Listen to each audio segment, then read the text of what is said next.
অসম চৰকাৰৰ বিত্তমন্ত্ৰী হিচাপে 2020-21 চনৰ বাজেট ভাষণত মই অৰুণোদয় আঁচনিৰ কথা উল্লেখ কৰিছিলোঁ।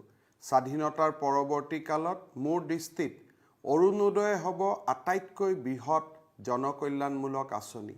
এই আঁচনিৰ জৰিয়তে মহিলা সবলীকৰণ, দৰিদ্ৰতা নিৰ্মূলকৰণৰ এটা সৰ্বব্যাপী ধাৰণা আমি জনসাধাৰণৰ ওচৰত প্ৰস্তুত কৰাৰ প্ৰয়াস কৰিছোঁ। অৰুণোদয় আঁচনিৰ জৰিয়তে প্ৰত্যেক বিধানসভা সমষ্টিৰ 15,000 পৰিয়ালক মাহেকীয়াকৈ আমি 830 টকা আগবঢ়াম। যিসকলৰ ঘৰত বিধৱা আইমাতৃ আছে, সেই পৰিয়ালে এই আঁচনিৰ প্ৰথম অগ্ৰাধিকাৰ পাব।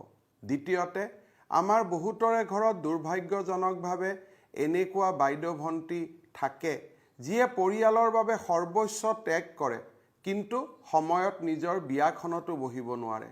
এনে ছোৱালী যাৰ ঘৰত থাকিব, এই আঁচনিত তেখেতসকলক অগ্ৰাধিকাৰ দিয়া হ'ব।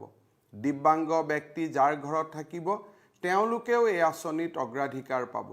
কাৰোবাৰ ঘৰত এনে মহিলাও থাকে, যাৰ বিয়াৰ পাছত স্বামীৰ ঘৰত থকাৰ সৌভাগ্য নহয়।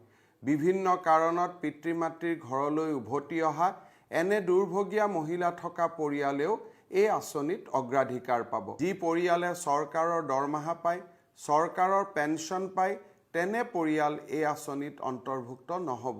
দ্বিতীয়তে, আমাৰ ঘৰত যদি এখন ট্ৰেক্টৰ আছে, 4চকীয়া বাহন আছে বা 15 বিঘাতকৈ অধিক ভূমি আছে, ঘৰত এটা ফ্ৰিজ আছে, AC আছে, তেনেহ'লে বিধৱা বা দিব্যাংগ ব্যক্তি থাকিলেও তেওঁলোকক আমি এই আঁচনিত অন্তৰ্ভুক্ত নকৰোঁ। পৰিয়ালৰ যিকোনো এগৰাকী মহিলাৰ একাউণ্টতহে এই পুঁজি আমি জমা দিম।